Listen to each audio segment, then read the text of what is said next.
എല്ലാവർക്കും നമസ്കാരം. നമ്മൾ എം.ആർ ഗ്ലോബൽ ഗ്രൂപ്പ് ക്രിയേഷൻസ് എന്ന ബാനറിൽ ഞങ്ങളുടെ ആദ്യത്തെ പ്രൊഡക്ഷനാണ് ചെറിയുടെ ആൺമക്കൾ എന്ന ഈ കൊച്ചു വലിയ മലയാള സിനിമ. ഇതിൻ്റെ ആദ്യത്തെ ഒരു പ്രത്യേകത ഷെരീബ് ഓൾറെഡി പറഞ്ഞു കഴിഞ്ഞു. സംവിധായകൻ അല്ലെങ്കിൽ റൈറ്റർ എന്ന രീതിയിൽ ഞാൻ പുതുമുഖാണ്, എൻ്റെ ഡെബ്യൂട്ടാണിത്.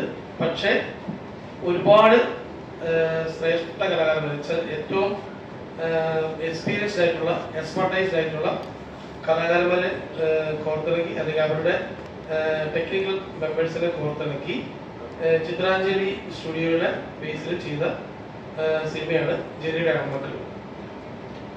ഞാൻ ആദ്യം തന്നെ പറയാൻ ആഗ്രഹിക്കുന്നത്, ഈ പ്രസ് മീറ്റിന് ഞാൻ വിളിച്ചപ്പോൾ തന്നെ ഞാൻ വന്ന് പങ്കെടുക്കാൻ മാത്രമല്ല, ഈ പരിപാടിയിൽ വന്ന് പങ്കെടുത്ത് ഇതിനെ അനുഗ്രഹമാക്കി കൊടുത്ത ഷാജീസിനോട് ഞാൻ എൻ്റെ എല്ലാവിധ നന്ദിയും കടപ്പാടും ഈ അവസരത്തിൽ രേഖപ്പെടുത്തുകയാണ്.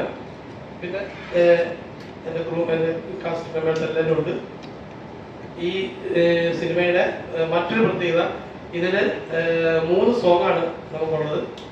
ഇതൊരു ടൈറ്റിൽ ഇംഗ്ലീഷ് സോങ്, പിന്നെ ഒരു മലയാളം സോങ്, പിന്നെ ഒരു മലയാളം ഒരു ഡ്രീം സീക്വൻസ് സോങ്. അങ്ങനെ 2 മലയാളം ഒരു ഇംഗ്ലീഷ് സോങ്ങാണ് ഈ മൂവിയിലുള്ളത്.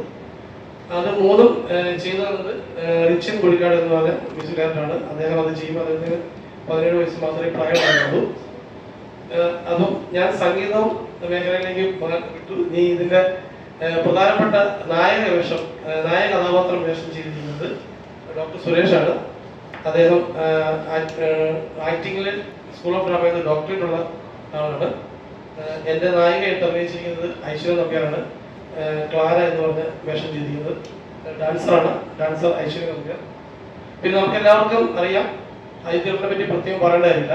എന്നാൽ ഈ സിനിമയിൽ അതിൻ്റെ ലാസ്റ്റ് വെച്ചാണ്, last but not the least, അജിത്തേട്ടനെ നിങ്ങൾ ഈ സിനിമയിൽ കാണാൻ പോകുന്നത് വളരെ വ്യത്യസ്തമായിട്ടുള്ള ഒരു രീതിയിലായിരിക്കും. ചെറിയ വേഷമാണെങ്കിൽ പോലും ത്രൂ ഔട്ട് മൂവിയിൽ അജിത്തേട്ടനുണ്ട്.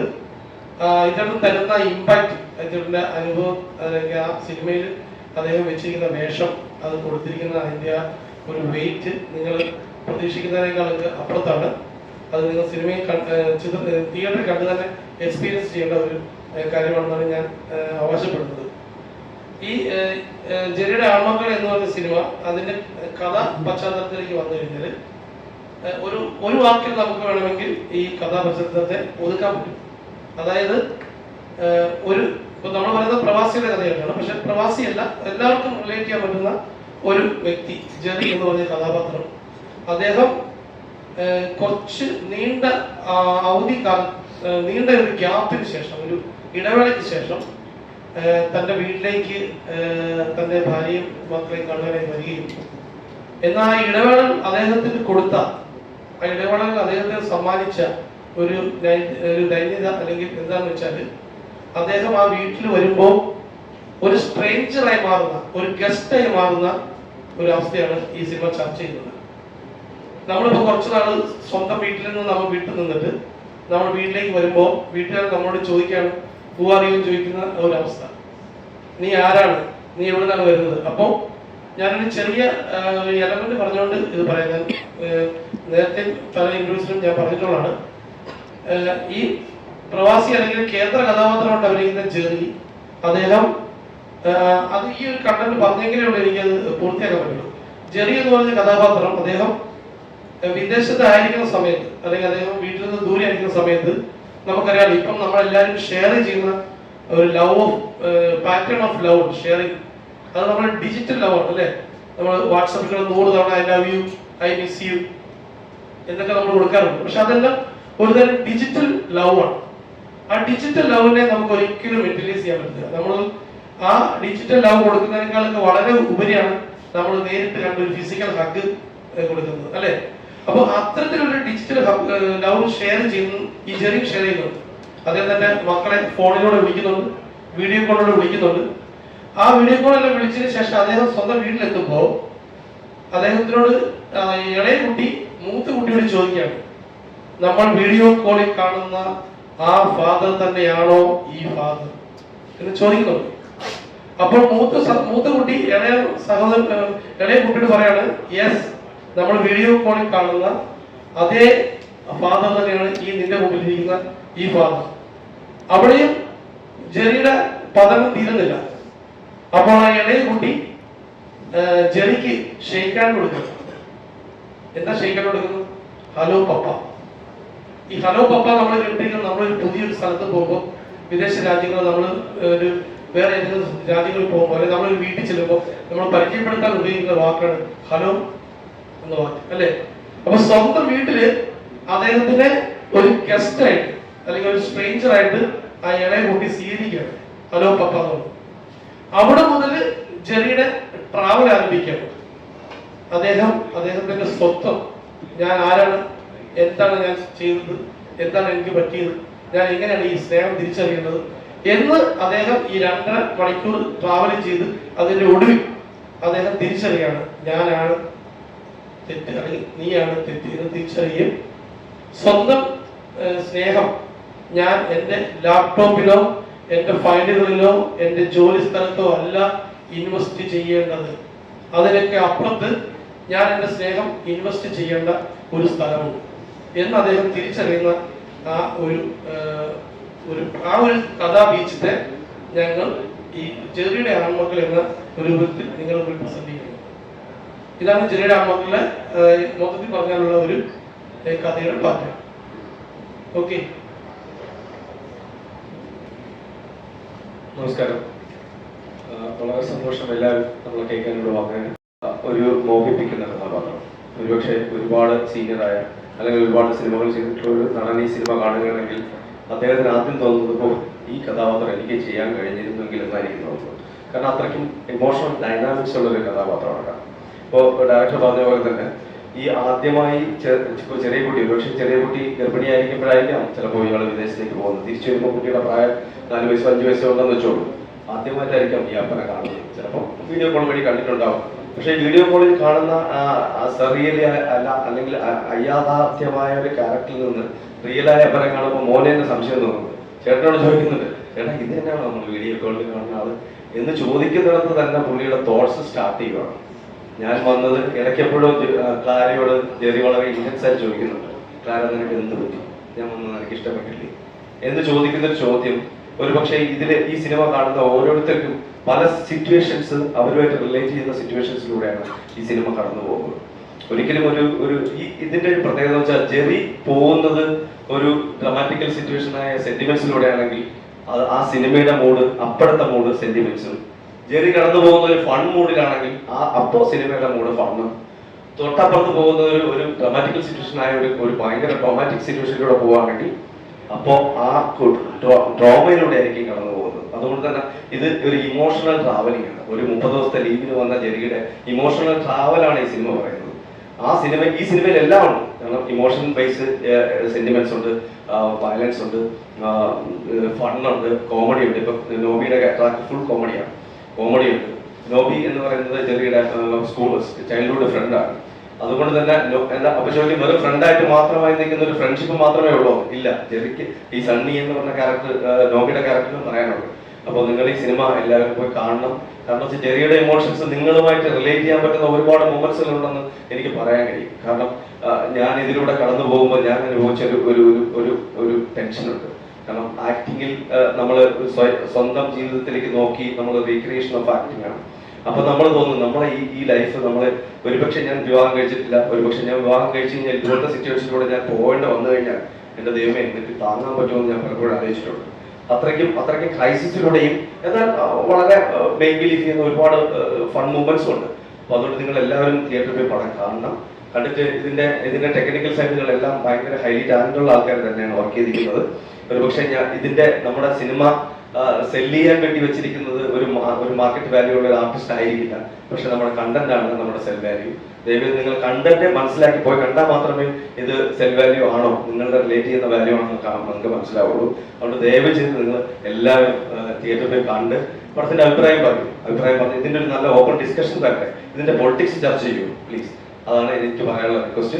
ദയവായി എല്ലാവരുടെയും സഹകരണത്തിന് നന്ദി. Thank you.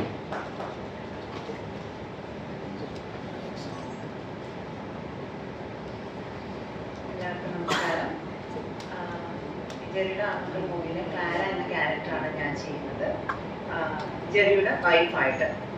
ഇതിൽ സുരേഷേട്ടൻ ജെറിയുടെ സൈഡാണ് പറഞ്ഞുകൊണ്ടിരുന്നത്. അപ്പം എനിക്ക് ആക്ച്വലി ഈ ഫസ്റ്റ് ഞാൻ എൻ്റെ ഡയറക്ടറോട് നന്ദി പറയുന്നത് എന്നെ ക്ലാര ഏൽപ്പിച്ചത്, എന്നെ വിശ്വസിച്ച് ഏൽപ്പിച്ചത്. അത് ഞാൻ ഭംഗിയായി ചെയ്തിട്ടുണ്ടെന്ന് വിശ്വസിക്കുന്നു. എനിക്ക് ഫസ്റ്റ് സാർ എൻ്റെ അടുത്ത് നിന്ന് കഥ പറയുമ്പോൾ എനിക്ക് ഒരുപാട് കാര്യങ്ങൾ റിലേറ്റ് ചെയ്യാൻ പറ്റി. കാരണം എൻ്റെ അച്ഛൻ ഒരു പ്രവാസിയായിരുന്നു, അമ്മ ഒരു വീട്ടമ്മയായിരുന്നു. അപ്പം ഞങ്ങൾ 2 മക്കളുണ്ടായിരുന്നു. അപ്പം ഒരുപാട് കാര്യങ്ങൾ എൻ്റെ അമ്മ ഒറ്റയ്ക്ക് ചെയ്ത് ഞാൻ കണ്ടിട്ടുണ്ട്. ഒരുപാട് റെസ്പോൺസിബിലിറ്റി ഉണ്ട്. അച്ഛൻ വർഷത്തിലൊരിക്കൽ വരുന്ന ഒരാളായിരുന്നു. അപ്പം ഞങ്ങൾക്ക് അച്ഛനോടുള്ള അറ്റാച്ച്മെൻറ്റ് കുറയുന്നതും അമ്മ എല്ലാ കാര്യങ്ങളും ഏറ്റെടുത്ത് നടത്തുന്നതും അമ്മയോട് അറ്റാച്ച്മെന്റ് കൂടുന്നതുമായിട്ടുള്ള ഒരുപാട് കാര്യങ്ങൾ ഈ മൂവിക്കകത്തുണ്ട്. അപ്പൊ എനിക്ക് ഈ കഥ കേട്ടപ്പോൾ തന്നെ ഭയങ്കരമായിട്ട് സ്ട്രൈക്ക് ചെയ്തത് അതാണ്. കാരണം ഞാൻ ഫേസ് ചെയ്ത പല കാര്യങ്ങളും എനിക്ക് ഈ മൂവിയിൽ കാണാൻ പറ്റി ഈ കഥയിൽ. അപ്പോൾ നിങ്ങൾക്കും നിങ്ങളുടെ വീടുകളിൽ നടക്കുന്ന ഒരുപാട് കാര്യങ്ങൾ ഇതിലുണ്ട്. നിങ്ങൾക്കും പല കാര്യങ്ങളും റിലേറ്റ് ചെയ്യാൻ പറ്റും ഈ മൂവി കാണുമ്പോൾ തന്നെ. അതുകൊണ്ട് 19th റിലീസ് ആവുന്ന ഈ മൂവി എല്ലാവരും തിയേറ്ററിൽ തന്നെ പോയി കാണുക, തിയേറ്റർ എക്സ്പീരിയൻസ് തന്നെ ചെയ്യുക, ഞങ്ങളെ സപ്പോർട്ട് ചെയ്യാം. എല്ലാവർക്കും നമസ്കാരം. ജെറിയുടെ അമ്മ എന്ന സിനിമയിൽ ഞാനൊരു ചെറിയ വേഷം ചെയ്തിട്ടുണ്ട്. അതിനകത്ത് ജെറിയുടെ ഒരു ഫ്രണ്ടായിട്ടാണ് ചെയ്യുന്നത്. ഒരു പ്രവാസിയായിരുന്നു, പിന്നെ നാട്ടിൽ വന്ന് ഗതി കിട്ടാതെ അറിയില്ല ഒരു ലോട്ടറി കച്ചവടക്കാരനായിട്ട് നടക്കുന്ന ഒരു ആളായിട്ടാണ്. അപ്പൊ ജെറിയുടെ കുറെ പൈസയൊക്കെ ഞാൻ മേടിച്ചിട്ടുണ്ട്. അപ്പൊ ജെറിയെ കാണുന്നു, ജെറിയെ ഞാൻ കാണുന്നു, പക്ഷെ ഞാൻ മുങ്ങുന്നു. അങ്ങനെ ഒരു റൂട്ടിൽ പോകുന്നു. എന്തായാലും ഞാൻ കുറെ സിനിമ ചെയ്തിട്ടുണ്ട്. എന്തായാലും ഇത്ര ഇമോഷണലായിട്ട് ഞാൻ കരഞ്ഞ് അഭിനയിച്ച ഒരു പടമാണ്. കാരണം ഞാനത് അഭിനയിച്ചു കഴിഞ്ഞിട്ട് ഡബ് ചെയ്യാൻ നേരത്തെ എനിക്കത് ചെയ്യാൻ പറ്റിയില്ലെന്നു. ഡബ് ചെയ്യാൻ നേരത്തെ എനിക്ക് ഭയങ്കര ബുദ്ധിമുട്ടാണ്. കാരണം എനിക്ക് അതുപോലെ കരയാൻ പറ്റിയില്ല സ്റ്റുഡിയോയിൽ നിന്ന്. അപ്പോൾ സാധ്യത പറഞ്ഞു ഇത് അജിത്ത് ചെയ്തോ, അജിത്ത് തന്നെ ചെയ്യണം. ഞാനത് എൻ്റെ രീതിയിൽ ചെയ്തിട്ടുണ്ടെന്നാണ് എൻ്റെ ഒരു അഭിപ്രായം.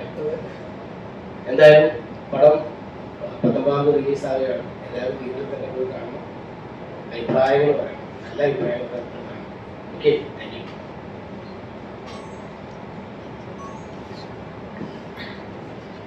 എനിക്ക് പ്രത്യേകിച്ച് സിനിമയെ കുറിച്ച് മുഴുവൻ അറിയില്ല, എങ്കിലും ഇതൊരു ലൈഫുള്ള സിനിമയാണെന്ന് ഞാൻ വിശ്വസിക്കുന്നു. കാരണം ജിജോ സംസാരിച്ചുകൊണ്ടിരുന്നപ്പം ഹൃദയം ഒരു റെസ്പോണ്ട് ആയിരുന്നു.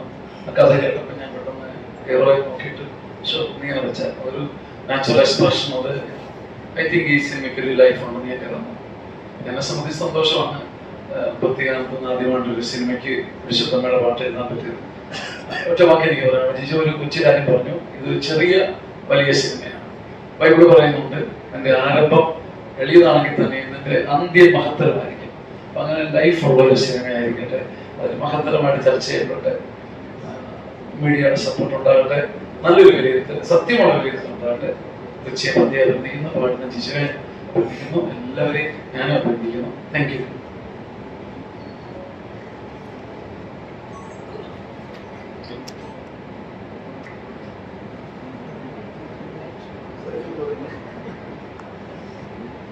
ആദ്യം തന്നെ ഭയങ്കര താങ്ക്ഫുൾ ആണ്. Thankful to God. പിന്നെ ഡയറക്ടർ എന്നെ ട്രസ്റ്റ് ചെയ്യുന്ന ഒരു സാധനം എനിക്ക് തന്നത് എനിക്ക് താങ്ക്ഫുൾ. ആദ്യം എല്ലാം പറയുന്നതിന് മുന്നേ എനിക്ക് പറയാനുള്ള, ഞാൻ പാട്ടിലോട്ട് വരുന്ന തന്നെ അമ്മ പള്ളിയിൽ കൊയറിലെ സിംഗറായിരുന്നു. അപ്പോൾ അമ്മ പള്ളിയിൽ കൊയറിലെ സിംഗറായിരുന്നു. അപ്പോൾ കുർബാന നടക്കുമ്പോഴൊക്കെ എന്നെ കൊയറിൻ്റെ അവിടെ കിടത്തി, അങ്ങനെ അവിടെ കിടന്ന് കൊയറിൻ്റെ അവിടെ കിടന്നു ഞാൻ തുടങ്ങി. പിന്നെ പയ്യെ ഇച്ചിരി ഹൈറ്റ് ആയപ്പോൾ കീബോർഡിലേക്ക് കയറാൻ തുടങ്ങി. അങ്ങനെ കൊയറിൽ ചെയ്തതാണ്. അപ്പോൾ ആ സമയത്തൊക്കെ ഏറ്റവും കൂടുതൽ ഞാൻ വായിച്ചിട്ടുള്ളതും പള്ളിയിൽ പെർഫോം ചെയ്തിട്ടുള്ളതും കേട്ടിട്ടുള്ളതൊക്കെ പാട്ട് ശാലിചന്ദ്രൻ്റെ കുറേ പാട്ട് തന്നെയായിരുന്നു. അപ്പോൾ അന്നൊട്ടെ അച്ഛൻ ഭയങ്കര ഇൻസ്പയറിങ് ആണ്. ഇതുപോലത്തെ എനിക്ക് വെറൈറ്റി ആയിട്ട് തോന്നിയ പാട്ടുകൾ ഭയങ്കര പേഴ്സണലായിട്ട് തോന്നിയിട്ടുണ്ട് എല്ലാ പാട്ടുകളും. അപ്പോൾ അന്ന് തൊട്ടേ ഒരു വലിയ മനുഷ്യനെ പോലെ കണ്ടുകൊണ്ടിരിക്കുന്ന ഷൈസിൻ്റെ കൂടെ ഇങ്ങനെ ഒരു സ്പേസ് ഷെയർ ചെയ്യാൻ പറ്റുക എന്ന് എനിക്കത് ഭയങ്കര വലിയ കാര്യം തന്നെയാണ്. കാരണം അതുപോലെ കണ്ട അച്ഛനാണ്. അതിനുശേഷം എനിക്ക് കുറച്ച് ഇത് വെച്ച് എനിക്ക് സമ്മാനങ്ങൾ തരുകയുണ്ടായി. അച്ഛൻ പക്ഷെ ഇങ്ങനെ ഒരുമിച്ചിരുന്ന് ഒരു സ്റ്റേജ് ഷെയർ ചെയ്യാൻ പറ്റുമെന്ന് ഞാൻ എക്സ്പെക്ട് ചെയ്തിട്ടുണ്ടായിരുന്നില്ല. അപ്പോൾ അങ്ങനെ ഇങ്ങനത്തെ ഒരു വലിയൊരു സംഭവം എന്നെ വിശ്വസിച്ചേൽപ്പിച്ചതിന് ഡോക്ടർ സാറിന് ഭയങ്കര താങ്ക് യു. പിന്നെ എനിക്കിപ്പോൾ 20 വയസ്സാണ്. പക്ഷെ ഞാൻ പടത്തിൽ ഇന്നാവുമ്പോൾ എനിക്ക് 17 വയസ്സായിരുന്നു. ഞാൻ അപ്പോൾ എന്നെ ചുമ്മാ ടെസ്റ്റ് ചെയ്യാൻ വേണ്ടി കുറച്ച് ഇംഗ്ലീഷ് ലിറിക്സ് ഉണ്ടാക്കി എനിക്ക് ഡയറക്ടർ എനിക്ക് അയച്ചു തന്നത്. ഞാൻ വെറുതെ സ്കൂൾ ടൈമിൽ ഗ്യാപ്പ് കിട്ടിയപ്പോൾ വെറുതെ അന്ന് ചെയ്ത ട്യൂണാണ് ഇംഗ്ലീഷ് ഇതിൻ്റെ ടൈറ്റിൽ സോങ്. അപ്പോൾ അന്ന് ഞാൻ ഭയങ്കര ക്ലാസ്സിൽ വലിയ ശ്രദ്ധയൊന്നുമില്ല, ഫുൾ ടൈം കീബോർഡ് തന്നെ വായിച്ചോണ്ട് വീട്ടിൽ തന്നെ ഇരിക്കുമായിരുന്നു കൂടുന്നു. അപ്പോൾ ഇത് ലിറിക്സ് ആണ് എനിക്ക് ആദ്യം കിട്ടിയത്. ലിറിക്സ് കണ്ടപ്പോൾ ഞാൻ പാട്ട് ഫുള്ളോട് തന്നെ പ്രോഗ്രാം ചെയ്ത് ഞാൻ തന്നെ ചുമ്മാ പാടി അത് അയച്ചു കൊടുത്തു. അപ്പോൾ അയച്ചു കൊടുത്തപ്പോൾ എനിക്കൊരു മൂവിയിലെ പാട്ടാണെന്ന് അറിഞ്ഞൂടായിരുന്നു. അന്ന് ഞാൻ പടങ്ങളൊന്നും ചെയ്തിട്ടില്ല. ആ സമയത്ത് ഇങ്ങനെ ചെറിയ പ്രോഗ്രാം ഇൻസ്റ്റാഗ്രാമിൽ പരിപാടികൾ റീൽസ് അങ്ങനത്തെയൊക്കെ ചെയ്യുന്നുണ്ടായിരുന്നു. അപ്പോൾ ഇത് മൂവിയാണെന്ന് എനിക്ക് അറിഞ്ഞൂടായിരുന്നു. അപ്പോൾ എനിക്ക് പറ്റുന്ന പോലെ ഞാനത് ചെയ്തു. അത് പിന്നെ അത് മൂവിയാണെന്ന് പറഞ്ഞു വരുന്നു. പിന്നെ നമ്മൾ നല്ല ആൾക്കാരെ വെച്ച് പാടിക്കുന്നു. അപ്പോൾ അന്ന് 17 വയസ്സിൽ അത് ചെയ്തു. എനിക്ക് ഭയങ്കര താങ്ക്ഫുൾ ആണ്. അന്ന് എനിക്ക് ആ വയസ്സിൽ ട്രസ്റ്റ് ചെയ്ത് ഏൽപ്പിച്ചതിന്. അപ്പോൾ 17 വയസ്സിലാണ് 3 പാട്ട് കംപ്ലീറ്റ് ചെയ്യുന്നത്. ആ പാട്ട് കഴിഞ്ഞിട്ട് ബാക്കി പാട്ടുകൾ തന്നു. 3 പാട്ട് ആ വയസ്സിലാണ് കംപ്ലീറ്റ് ചെയ്ത് ഫുള്ളോടെ പ്രോഗ്രാമിങ് ചെയ്ത് തീർത്ത് ഫൈനലാക്കുന്നതും 17ാമത്തെ വയസ്സിൽ തന്നെയാണ്. അപ്പോൾ അതെനിക്ക് ഭയങ്കര എൻ്റെ ഇനി അങ്ങോട്ടുള്ള ഒരു ഇതിലും ഭയങ്കര ഒരു ഇത് തന്നെയായിരിക്കും. എനിക്ക് പറയാം 17ാം വയസ്സിൽ നല്ല 3 പാട്ട് ചെയ്തു. ഞാൻ ഭയങ്കര എൻജോയ് ചെയ്താ ചെയ്തത്. ഇപ്പോൾ കേൾക്കുമ്പോഴും ഭയങ്കര എടുത്ത എഫേർട്ട് നന്നായിട്ട് ഔട്ട് വന്നിട്ടുണ്ട്. മൂവിനെ പറ്റി എനിക്ക് ഒത്തിരി അറിയില്ല. ഞാൻ കുറച്ച് സീൻസ് പ്രിവ്യൂ സമയത്ത് കണ്ടുള്ളൂ, മിക്സിന്റെ സമയത്ത് ഞാൻ കണ്ടുള്ളൂ. അപ്പോൾ എനിക്ക് അപ്പോൾ കണ്ട അത്രയും ഒരു പാട്ട് വർക്കായതോ നന്നായിട്ട് തോന്നിയപ്പോൾ 19-ാം തീയതി പടം കാണാൻ ഞാൻ ശരിക്കും എക്സൈറ്റഡ് ആണ്. എല്ലാവരും കൂടെ ഒരുമിച്ച്. അപ്പോൾ നന്നായിട്ട് പ്രവർത്തിക്കുന്നു. എല്ലാവരും പെണ്ണുള്ള പുതിയതായിട്ട് വരുന്ന ആൾക്കാർക്ക് ഏറ്റവും കൂടുതൽ വേണ്ട സപ്പോർട്ടാണ്, ട്രസ്റ്റും സപ്പോർട്ടുമാണ് നിങ്ങളെല്ലാവരെയും. അപ്പോൾ ഡയറക്ടറിനെ ട്രസ്റ്റ് ചെയ്ത് എന്നെ ഏൽപ്പിച്ചു. ഇനി നിങ്ങൾ ട്രസ്റ്റ് ചെയ്യുകയാണെങ്കിൽ എനിക്ക് ഞങ്ങളുടെ ഫ്യൂച്ചർ ഉണ്ടാകും. അപ്പോൾ സപ്പോർട്ട് വേണം. ആദ്യത്തെ പരിപാടിയാണ്, സിംഗിളായിട്ട് ഡയറക്റ്റ് ചെയ്യുന്ന ആദ്യത്തെ പരിപാടിയാണ്. പ്രോഗ്രാമിംഗ് ഒക്കെ ചെയ്യുന്നുണ്ട്. പക്ഷെ എൻ്റെ പേര് വെച്ച് മ്യൂസിക് ഡയറക്ടർ എന്ന് പറഞ്ഞാൽ ആദ്യത്തെ പടമാണ്. അപ്പോൾ very thankful for the support എല്ലാവരും.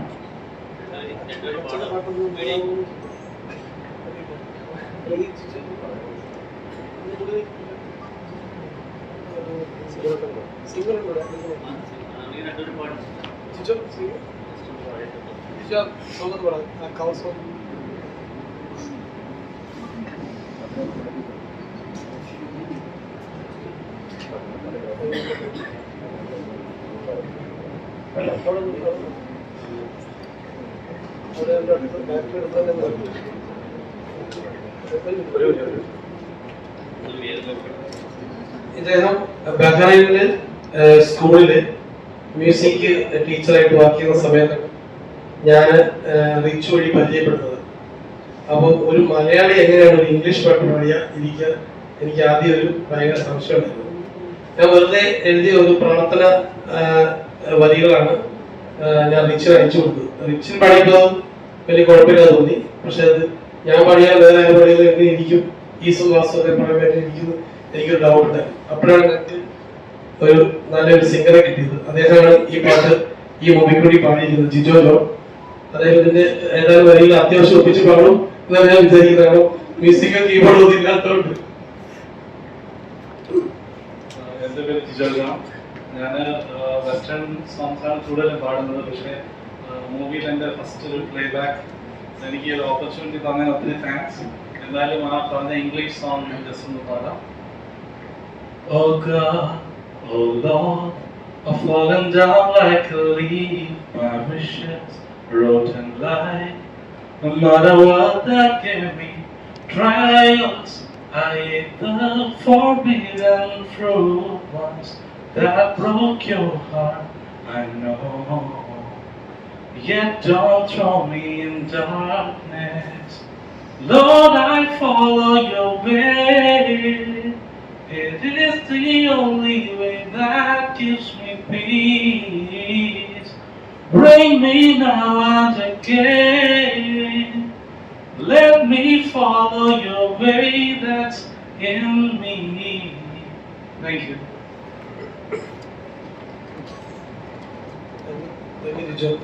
നമ്മുടെ ഒരു സിംഗറുടെ ഈ പടത്തിലെ മറ്റൊരു പാട്ട് പാടിയ ഇതാണ് അമൽ സക്രിയ. അമൽ സക്രിയ പ്രൊഫഷണൽ സിംഗർ അല്ല, അദ്ദേഹം താങ്ക് യു. എൻ്റെ പേര് അമൻ. ഞാൻ ജിയോസർ പറയുന്നതായിരിക്കും കുറെ കൂടെ ഉചിതം. കാരണം എനിക്ക് വേണ്ടി സാർ ഒരു കുറിപ്പ് എഴുതിയിരുന്നു ഫേസ്ബുക്കിൽ. അതിൽ വളരെ ഡീറ്റെയിൽഡ് ആയിട്ട് എല്ലാം ഉണ്ട്. എന്നെ പോലെ മുന്നോട്ട് വരണമെന്ന് ആഗ്രഹിക്കുന്ന ഒരുപാട് മ്യൂസീഷ്യൻസിനെ നിങ്ങൾ കാണുന്നുണ്ടാവും. ഇന്നത്തെ കാലത്ത് എസ്പെഷ്യലി ഒരുപാട് പേര് എന്താ പറയാ സംഗീതത്തിലേക്കും സ്വന്തം പാഷനിലേക്കും മുന്നിട്ട് ഇറങ്ങുന്ന ഒരു കാലത്ത് പുള്ളിയും ജിയോ ചേട്ടനും റിച്ചിനും ഒരുമിച്ച് എൻ്റെ ഇൻസ്റ്റാഗ്രാമിലൊക്കെ ഉള്ള കൊച്ചു കൊച്ചു വീഡിയോസ് കണ്ട് അത് സോർട്ട് ചെയ്ത് ഐഡന്റിഫൈ ചെയ്ത് എന്നെ ഇങ്ങോട്ട് വിളിച്ചിട്ട് അവൻ ഈ പാട്ട് പാടിയാൽ നല്ലതായിരിക്കും എന്ന് പറഞ്ഞ് വളരെ മനോഹരമായ ഒരു പാട്ട് എന്നെ ഏൽപ്പിച്ചപ്പോ felt really happy, felt very proud. അത് തന്നൊരു കോൺഫിഡൻസ് ഭയങ്കര വലുതാണ്. കുറച്ച് നാൾ മുമ്പാണ് ഇതിന്റെ റെക്കോർഡിങ് കഴിഞ്ഞതെല്ലാം. പക്ഷെ അതിനുശേഷം പിന്നീട് ചേട്ടൻ തന്നെ വിളിച്ച് അവൻ നമ്മുടെ പടം ഓണാണെന്ന് പറയുമ്പോൾ എനിക്ക് കിട്ടിയ ഒരു ഹൈ ഭയങ്കര വലുതാണ്. അതിനുശേഷം പ്രൊമോഷൻസിലാണെങ്കിലും സുരേഷ് സാർ, നമ്പ്യാർ, ഐശ്വര്യ മാം എല്ലാവരും ഒരുപാട് സപ്പോർട്ടീവ് ആയിട്ട് ഇവിടെ ഒരു ടീമായിട്ട് ഇവിടെ ഇരിക്കുമ്പോൾ feeling really happy and proud. അപ്പോൾ അതേ സിനിമയിലെ അതേ പാട്ട് എന്നോട് രണ്ടുപേരും പാടാനും കൂടെ പറഞ്ഞു സാർ. ഒരുപാട് സന്തോഷം. ജസ്റ്റ് ഒന്ന് മൂള. Hope everyone will take this ahead and this movie will become a great success. Thank you. Okay. And I'm standing right next to the music director. So happy. വഴിയ ഞാൻ കാത്തുവച്ച മൊഴികൾ നീയോ നീ വന്നു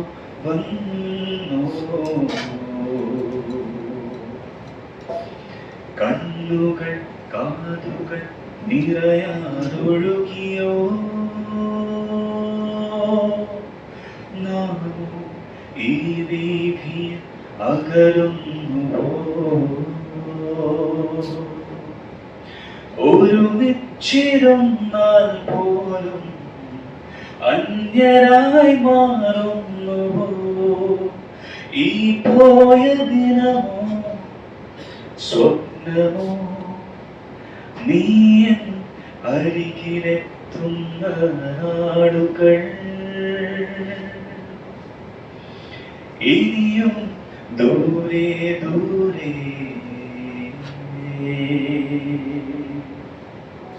അങ്ങനെ പോകുന്നൊരു ഗാനമാണ്. Thank you so much. Thank you, Aman and Jijo, for coming here and singing the song and make this event is very, colorful and powerful.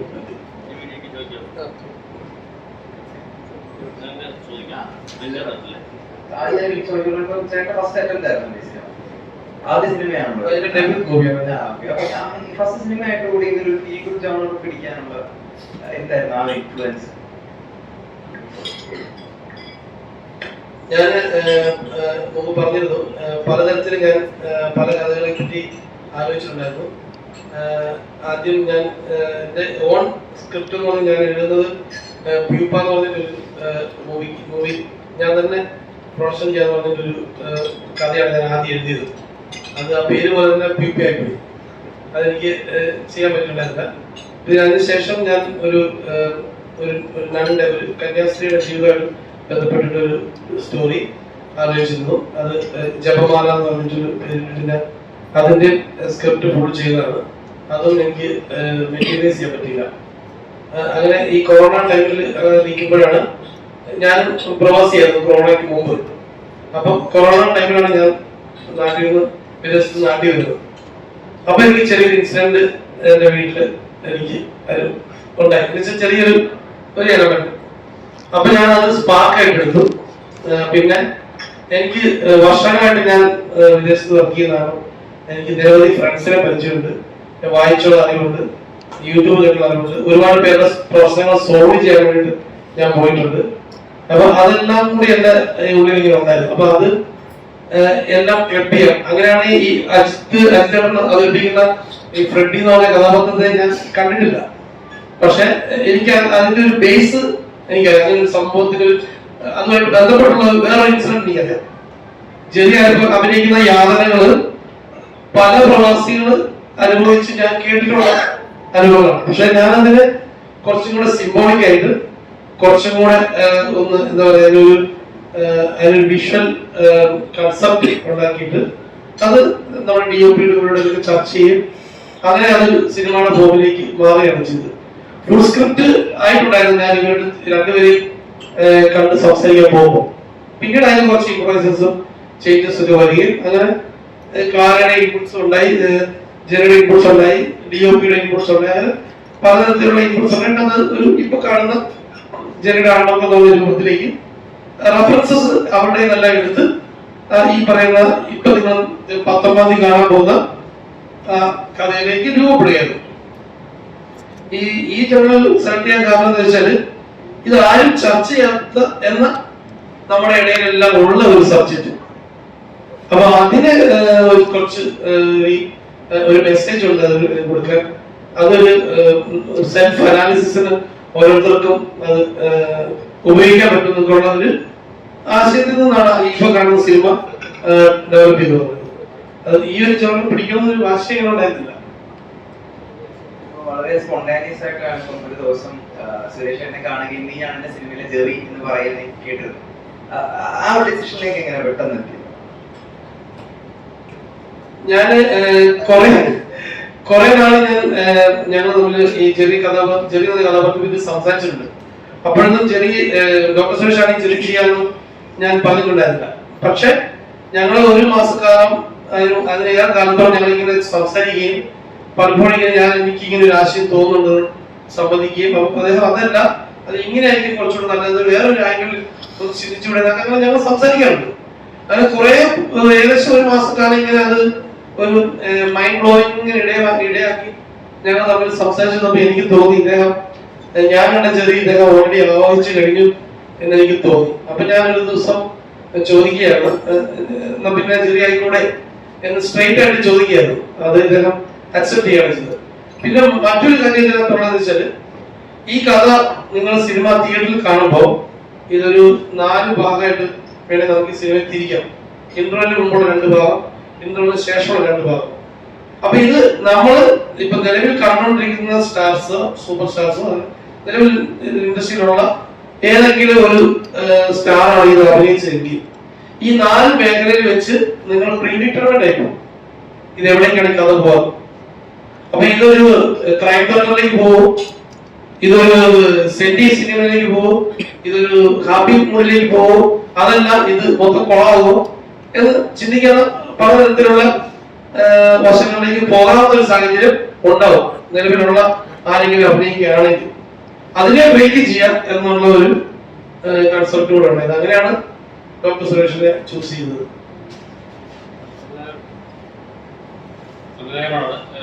ഈ subject ഇപ്പൊ പറഞ്ഞ ഒരു ആസ്പെക്ട് വെച്ചിട്ട് എനിക്ക് ഏകദേശം മനസ്സിലാക്കിച്ചാൽ ഇപ്പൊ നമ്മുടെ സമൂഹത്തിൽ റിലേറ്റ് ചെയ്യുന്ന ഒരുപാട് കാര്യം കാണാൻ പറ്റും. കാരണം പല കുടുംബങ്ങളും തകരുന്നത് ഇപ്പോൾ പ്രോപ്പർ കമ്മ്യൂണിക്കേഷൻ ഇല്ലാത്തതുകൊണ്ടാണ്. അപ്പോൾ എപ്പോഴും അച്ഛന്മാരായാലും ഫാമിലി ആയിട്ടും ഒരു കമ്മ്യൂണിക്കേഷൻ ഇല്ലാത്തതുകൊണ്ട് പല കുടുംബങ്ങളും തകരുന്നുണ്ട്. അപ്പോൾ എനിക്ക് സബ്ജക്ട് ഒരുപാട് റിലേറ്റ് ചെയ്യാൻ പറ്റുന്ന സബ്ജക്റ്റ് ആണെന്ന് തോന്നുന്നു. അപ്പോൾ ഇങ്ങനത്തെ സബ്ജക്ട് എടുക്കുന്ന സമയത്ത് ഉറപ്പായിട്ടും നമുക്ക് പല തട്ടിപ്പും കേട്ട് കഴിയുമ്പോൾ ഉണ്ടാവുമല്ലോ ഇങ്ങനെ ഉണ്ടാവുന്നത്. റിയൽ ലൈഫായിട്ട് ബന്ധപ്പെടാൻ പറ്റുന്ന ഒരു ഇതാണ് ഈ സബ്ജക്ട്. നല്ലൊരു ചോദ്യമാണ് ചോദിച്ചത്. സിനിമയായിട്ട് വളരെ ബന്ധപ്പെട്ട് പറയാൻ പറ്റുന്ന ചോദ്യമാണിത്.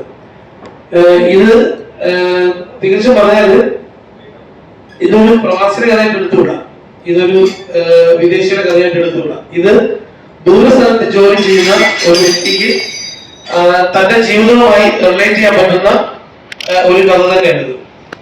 അതാണ് താങ്കൾ ഉദ്ദേശിച്ച ചോദ്യത്തിന് എനിക്ക് പറയാനുള്ള മറുപടി. പിന്നെ എന്നാൽ ഞാനൊരു ഉദാഹരണ സഹിതം പറയാം. ഇപ്പം ചില ആളുകൾ തിരുവനന്തപുരത്ത് ജോലി ഉണ്ടാവും, താമസം ഉണ്ടാവും, അവരിപ്പോ കാസർഗോഡായിരിക്കും ജോലി ചെയ്യുന്നത്. കാസർഗോഡ് ഇറിഗേഷനിലോ അല്ലെങ്കിൽ PWO എവിടെയെങ്കിലും ജോലി ചെയ്യാം. അവർ ആഴ്ചയിലോ 2 ആഴ്ചയിലോ ഒരിക്കലാണ് വീട്ടിൽ വരിക. അവർ വീട്ടിൽ വരുമ്പോ മധുരപലഹാരങ്ങളുമായിട്ടാണ് അവരുടെ കുട്ടിയുടെ അടുത്തേക്ക് വരുന്നത്, അല്ലെ? അപ്പൊ കുറെ ദിവസങ്ങൾ ഇങ്ങനെ കുറെ മാസങ്ങൾ ഇങ്ങനെ വരുമ്പോ ആ കുട്ടി തന്നെ ഒരു ഇൻഡ്യൂസ് ആയിട്ടും, അതായത് എനിക്ക് മധുരപലഹാരങ്ങളുമായി വീട്ടിൽ വരുന്ന ആരാണോ അവരാണ് എൻ്റെ പിതാവ് അല്ലെങ്കിൽ എൻ്റെ അച്ഛൻ എന്ന് പറയും. അപ്പൊ ഇത്തരത്തിലുള്ള ആ ഒരു രാഷ്ട്രീയം, ആ ഒരു അപരിചിതത്തിന്റെ രാഷ്ട്രീയം ഈ സിനിമയിൽ നിങ്ങൾക്ക് ഒരു 10 മിനിറ്റ് കഴിയുമ്പോൾ മുതൽ ആ അപരിചിതത്വം സ്റ്റാർട്ട് ചെയ്യാണ് ഈ സിനിമയിൽ. അത് എൻഡ് വരെ ആ സ്വന്തം വ്യക്തി അയാളുടെ മക്കളോട് പറയേണ്ടി വരുന്ന അവസ്ഥ, എടാ ഞാനാണ് നിന്റെ പിതാവ്, ഞാനാണ് നിന്റെ പപ്പ എന്ന് പറയേണ്ടി വരുന്ന അവസ്ഥയിലേക്ക് അദ്ദേഹം ട്രാവൽ ചെയ്യുന്ന ആ സീക്വൻസ് ഓഫ് ഇവന്റ്സ് നമ്മൾ ഈ സിനിമയിൽ വെച്ചിട്ടുണ്ട്. 1 or 2 അല്ല, നിങ്ങൾ സിനിമ കാണുമ്പോൾ നിങ്ങൾക്ക് മനസ്സിലാവും. ഓരോ സീനിലും ഈ ഒരു വിഷയം തന്നെയാണ് ചർച്ച ചെയ്യുന്നത്. ഒരു ക്ലീഷ ഇല്ലാതെ, ഒരു ടിപ്പിക്കൽ ബന്ധങ്ങളും ഇല്ലാതെ കാണാൻ പറ്റും. അപ്പോ അത് ഈ സിനിമ കാണുന്ന ഒരാൾക്ക് എവിടെ ഒരു ക്രോസ് സെക്ഷൻ എടുത്താലും ഇത് എനിക്ക് ബന്ധപ്പെട്ടാണല്ലോ, ഇത് നിങ്ങൾക്ക് ബന്ധപ്പെട്ടാണല്ലോ, ഇത് അവന് ബന്ധപ്പെട്ടാണല്ലോ എന്ന് റിലേറ്റ് ചെയ്യാൻ പറ്റുന്ന ഒരു സബ്ജക്റ്റും ഒരു സിനിമയാണുള്ളത്.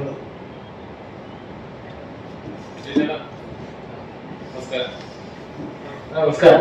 ഇങ്ങനൊരു സബ്ജക്ട് കേട്ട സമയത്ത് കോർപ്പറേറ്റ് നമ്മൾ വാർത്തകൾ കാണുന്നതാണ്, അല്ലെങ്കിൽ നമുക്ക് ചുറ്റുപാട് നടക്കുന്ന ആളുകളുടെ ലൈഫ് കേട്ടിട്ടുണ്ടോ? അപ്പൊ ഇങ്ങനെ സബ്ജക്ട് ഈ ക്യാരക്ടർ ഞാൻ ചെയ്യുമ്പോൾ എത്രത്തോളം ഒരു കലാകാരൻ എന്ന നിലയിൽ നമ്മൾ ചെയ്യുന്ന കഥാപാത്രം സമൂഹത്തെ റിഫ്ലക്ട് ചെയ്യണം എന്നുണ്ടാവുമല്ലോ.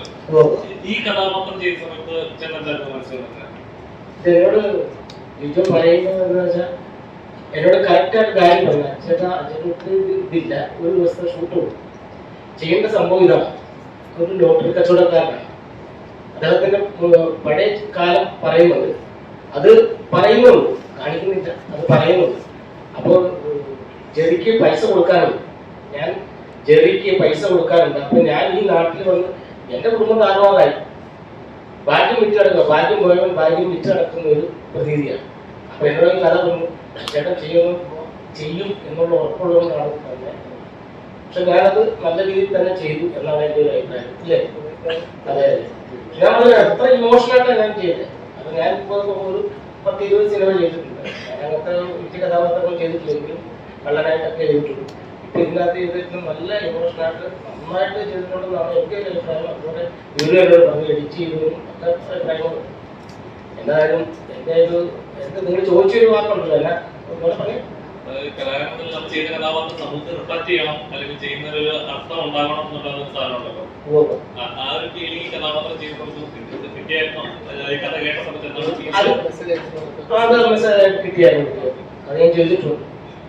ചേട്ടാ ഇപ്പൊ പറഞ്ഞ കളറായിട്ടുള്ള കഥാപാത്രം ദൃശ്യം ചെയ്യുന്ന സിസ്റ്റമല്ലോ, അത് ആ കള്ളനെ അല്ല ആ സമയത്ത് ഉണ്ടാകുന്ന ഒരു മൊമെന്റ് ഉണ്ടല്ലോ, ഞാൻ കാരണമാണ് ഇങ്ങനത്തെ സംഭവം ഉണ്ടാകുന്നത്. സാറിന്റെ കഥാപാത്രം പറഞ്ഞ സമയത്ത് മൈൻഡിലുള്ള ഒരു കാര്യം ഉണ്ടാവുമല്ലോ, ദൃശ്യം 3 അനൗൺസ് ചെയ്തു, അതിലുണ്ടാവും ഉണ്ട്. ക്യാരക്ടർ എങ്ങനെയാണെന്ന് അതൊന്നും പറഞ്ഞിട്ടില്ല. ഞാൻ 15 ദിവസം ഡേറ്റ് അഡ്വാൻസ്, അപ്പൊ അങ്ങനെ കഥ എന്താണെന്ന് പറഞ്ഞിട്ടില്ല. എത്തിക്കുന്ന കഥാപാത്രം തന്നെ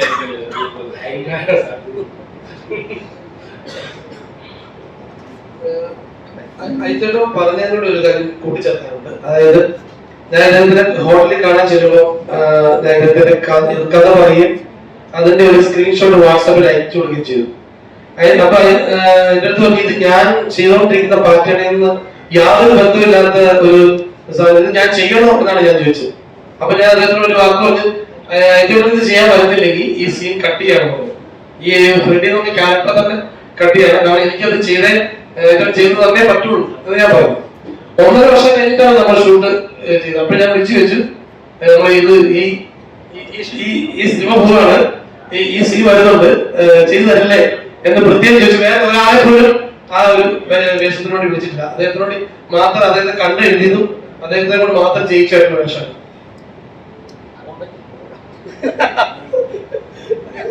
പക്ഷെ വളരെ നന്നായിട്ട് ചെയ്തിട്ടുണ്ട്. അതുപോലത്തെ കഥാപാത്രങ്ങളൊക്കെ ചെയ്യാൻ ഒരു കഴിവുള്ള ഒരു ആർട്ടിസ്റ്റാണ്. പക്ഷെ നമ്മൾ comedy out of the comedy, ഞാൻ അദ്ദേഹത്തെ കുറച്ചായി പറഞ്ഞു, ഞാനതിന് ആരുമില്ല.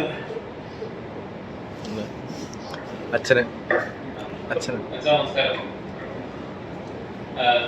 ഒരു ആ പാട്ട് എഴുതുക അല്ലാതെ ആളുകളിലേക്ക് എത്തിക്കാത്ത ചെറിയൊരു കാര്യമല്ല. അത് റെഡിയാക്കിയ വരികൾ പുറത്തുകൊടുക്കുകയും അത് ചെയ്യുന്ന ഒരു ചെറിയ കാര്യമല്ല. ചിലപ്പോ കുറെ ആയി ഈ ഫീൽഡിലുണ്ട്. പക്ഷെ സിനിമയിലോട്ട് വരാൻ താമസം എന്ന് തോന്നുന്നുണ്ടോ?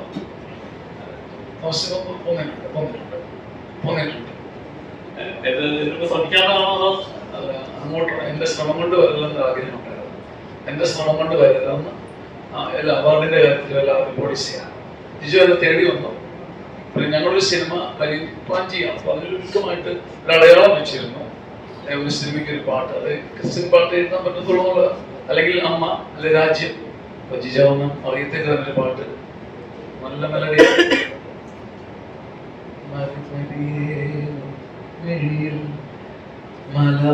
മഴ മലരായി പോവിൻ കിണറുകളെല്ലാം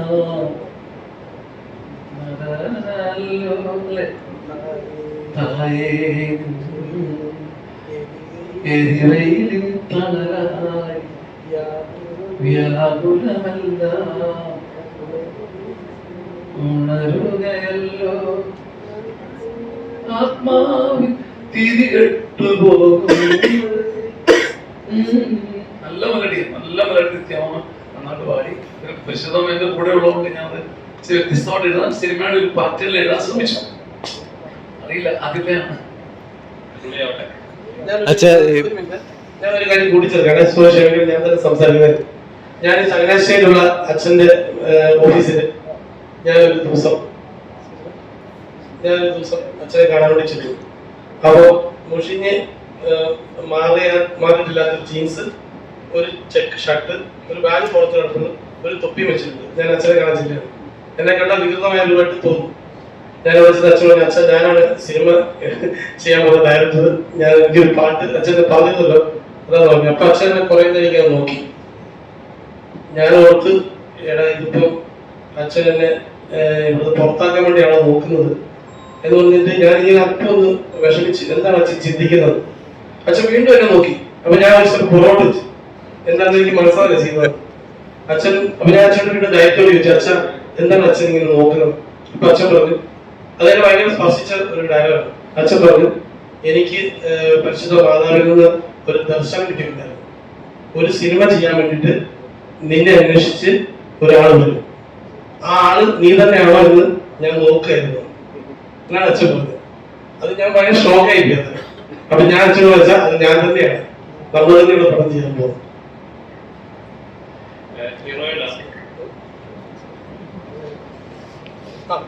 പിന്നെ ഞാൻ പാട്ടിനെ പറ്റി പറയുകയാണെങ്കിൽ, പാട്ട് അച്ഛനോട് ഞാൻ പറഞ്ഞത് ഇതൊരു അമ്മ, ഇതിന് 3 അറിയാലോ, പല്ലവി അനുപല്ലവി ചരണമുണ്ട്.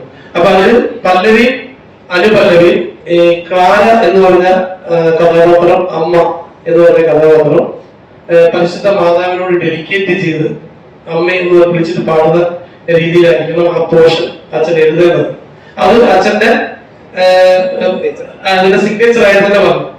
എന്നാൽ ചരണം എഴുതുമ്പോൾ ഒരു കുട്ടി അവന്റെ മാതാവ് വീട്ടിലില്ലാത്തതുകൊണ്ട് ആ കുട്ടി അവന്റെ സ്വന്തം അമ്മയോട് അമ്മയെ എന്ന് വിളിച്ച് കരഞ്ഞ് ഇങ്ങനെ പരിഭവം പറയുന്നത് വേണം ആ പോർഷൻ എഴുതാം. ഇങ്ങനെ മാത്രമേ ഞാൻ അച്ഛനോട് പറഞ്ഞിട്ടുള്ളൂ. 3 ദിവസം എനിക്ക് 3 ദിവസം കഴിഞ്ഞപ്പോൾ കംപ്ലീറ്റ് വരികൾ വാട്സപ്പിൽ വന്നു. ഞാൻ ശരിക്കും ഞെട്ടിപ്പോയി. അത് അച്ഛൻ അത്ര മനോഹരമായിട്ടാണ് ആ പാട്ട് നമുക്ക് എഴുതി തന്നിരിക്കുന്നത്. അത് അതിമനോഹരമായി റിച്ചിൻ ചിട്ടപ്പെടുത്തുകയും ചെയ്തിട്ടുണ്ട്.